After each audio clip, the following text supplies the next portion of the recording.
పవన్ కళ్యాణ్ గారు దీని మీద ప్రాయశ్చిత్త దీక్ష చేస్తున్నారు. నిజం ఉమ్, చెప్పాలంటే లడ్డు కలుషితం అయిపోయింది అని. ఉమ్. మరి అలాంటప్పుడు వైసీపీ వాళ్ళు వీళ్ళు చేస్తున్న ఆరోపణలకి మేము ప్రాయశ్చిత్త దీక్ష చేస్తామని ముందుకు రావడం ఎందుకు? అలాంటి దీక్షలు చేయడం ఎందుకు? ప్రతి నియోజకవర్గంలో ఎవరు వైసీపీ వాళ్ళు వైసీపీ వాళ్ళు తప్పు చేసిన నా కొడుకులు చేస్తారు.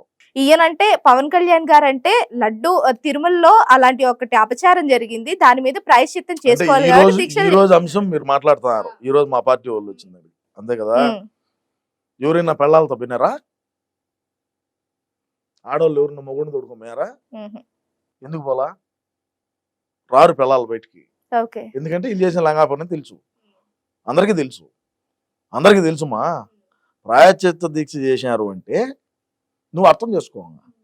రోజా యాడ్ చేసింది తమిళనాడులో చేసింది, ఆంధ్రాలో ఎందుకు చేయాల? ఊళ్ళేకి రానిరు, మెట్లతో కొడతారు. లేదంటే ఇప్పుడు ఏదో కూరగాయలు ఏదో అన్ని రేట్లు కూడా ఎక్కువ ఉన్నాయనుకుంటా. ఏదో ఏ కూరగాయల రేట్లు తక్కువ ఉంటే దాన్ని తీసుకొని అయినా కొడతారు. ఏదో ఒకటి జరుగుతుంది, మనం అవులే అయిపోతాము, మనకు బతుకుండదు, ఇంకా జీవితం ఉండదు అని చెప్పి తమిళనాడులో పోయి ప్రెస్ మీట్ పెట్టి మాట్లాడింది. సరే అదే తెలుగులో మాట్లాడిందా? తమిళనాడు పోయి తమిళ్లో మాట్లాడింది. ఇంకా ఆడికన్నా పోయి మహారాష్ట్ర పోయి హిందీలో కూడా మాట్లాడాల్సిందే, లేదు ఇంకా కర్ణాటక పోయి కన్నడలో మాట్లాడాల్సింది, ఒరిస్సాకు పోయి ఒరియాలో మాట్లాడాల్సింది, కేరళకు పోయి మలయాళంలో మాట్లాడాల్సింది. అప్పుడు ఇంకా బాగుండు కదా. నాకు ఇప్పుడు ఐడియా వచ్చింది, ఖచ్చితంగా నేను ప్రెస్ మీట్ పెట్టి మాట్లాడతాను నాకు వచ్చిన భాషలో తప్పకుండా. ఓకే. అండ్ నిజంగా మీరు చెప్పింది ఒక మాట మాత్రం నిజమే. ఎందుకంటే కలియుగ దైవం వెంకటేశ్వర స్వామిని మనం ఎంత బాగా కొలుస్తాము, మన హిందువులకి ఎంత ఆరాధ్య దైవం అందరికీ తెలిసిందే. సో పవన్ కళ్యాణ్ గారు దీని మీద ఎక్కువ రియాక్ట్ అయిపోతున్నారు.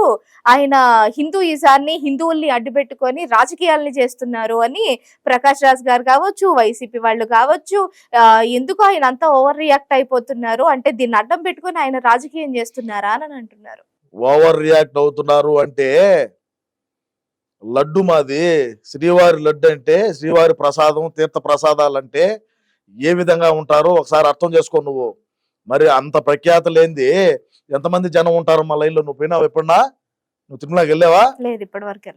తిరుమలకి వెళ్ళు ఒకసారి చూడు, ఆ లడ్డు కౌంటర్ కాడ ఎంతవరకు క్యూలు ఉంటాయో, ఎన్ని కౌంటర్లు ఉంటాయి చూడు, ఎన్ని స్టాల్స్ ఉంటాయి చూడు, పైన కింద. ఏ విధంగా మరి అంత లేనిది ఇది ఉంటుందా? మరి రాష్ట్రంలో ఉండే ప్రజలే కాదు కదా, యావత్తు దేశంలో ఉండే ప్రజలందరూ కూడా కదిలినారు, దీని మీద స్పందించినారు.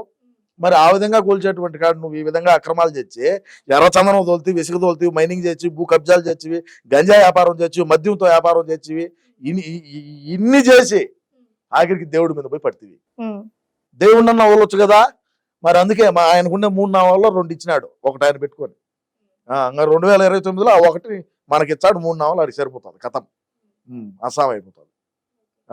మరి నువ్వు రోజా ఉండదు, అదేవిధంగా కరుణాకర్ రెడ్డి, అదేవిధంగా వైవి సుబ్బారెడ్డి, ధర్మారెడ్డి, ఈ పెద్దిరెడ్డి, చెవిరెడ్డి, వీళ్ళందరూ ఏంది దర్శనాలు. రోజా అనింది ఒకసారి సోమవారం వచ్చారా, మంగళవారం వచ్చారా, బుధవారం వచ్చారా రండి అని. ఏంటంటే ఇదే షేర్ ఆటో పెట్టినట్టు ఆడ బస్సులు పెట్టి 2 పెద్దిరెడ్డి బినామీ గారు బస్సులు పెట్టి కపిల తీర్థం దగ్గర ఆ నుంచి కనీసం ఆ సెక్యూరిటీ చెక్ కూడా లేకుండా డైరెక్ట్ గా ప్రోటోకాల్ ప్రకారం తీసుకొని పోయి దర్శనాలు చేసుకోవచ్చు. రోజుకు 70 లక్షల నుంచి ₹1,00,00,000 వరకు దండుకున్నారే. దేవుణ్ణి పెట్టుకుని, దేవుణ్ణి అడ్డం పెట్టుకొని వ్యాపారం చేసినారే మీరు. మరి ఏ విధంగా ఉంటుంది పరిస్థితిగా రాబోయే రోజుల్లో? ఖచ్చితంగా మీరు చేసినటువంటి తప్పుని ఒప్పుకోవాల్సిందే. ఇప్పటికే బయటపడుతున్నాయి కదా, రానున్న రోజుల్లో ఇంకా ఎన్ని బయటపడతాయి చూడండి. ఇప్పుడు వెంకటేశ్వర స్వామిదే అయింది, రేపు కాళహస్తి ఏమవుతుందో చూడాలా, అదేవిధంగా కాణిపాకం ఏమవుతుందో చూడాలా, దుర్గ గుడి ఏమవుతుందో చూడాలా. ఒకటే ఇప్పుడు జరిగింది, ఇంకా ఉన్నాయి కదా. ఏం చేస్తావు? ఇటువంటి అవలే పనులు, ఇటువంటి అవలే కథలు మా పార్టీలోనే జరుగుతాయి. ఓకే. మరి తమ్మినేని సీతారాం గారు వచ్చేసి పాలల్లో కల్తీ లేదు, నెయ్యిలో కల్తీ లేదు, ఇచ్చే ఆవులో కల్తీ ఉందని ఒక్క మాట కామెంట్ చేసేసారు అనమాట. నేను దీన్ని ఒకటే మాటతో ముగించా. అందుకే తమ్మినేని సీతారాం భార్య రైల్వే స్టేషన్ లో చెప్పు తీసుకొని వాడినే కొట్టింది. మీకు తెలుసో తెలీదు మరి. చంద్రబాబు నాయుడు గారు పక్క తీశారు, సాక్షాత్తు చంద్రబాబు నాయుడు గారు ముందే తమ్మినేని సీతారాం భార్య చెప్పు తీసుకొని కొట్టింది. ఎందుకంటే ఇందుకే ఇట్లా అవలే మాటలు మాట్లాడుతున్నాడు, కొట్టుంటాడు. అంటే ఆవులో ఏం కల్తీ జరిగిందో ఆయనే ఒకసారి మరి డిక్లరేషన్ ఆయన ఇచ్చితే మరి బాగుంటది.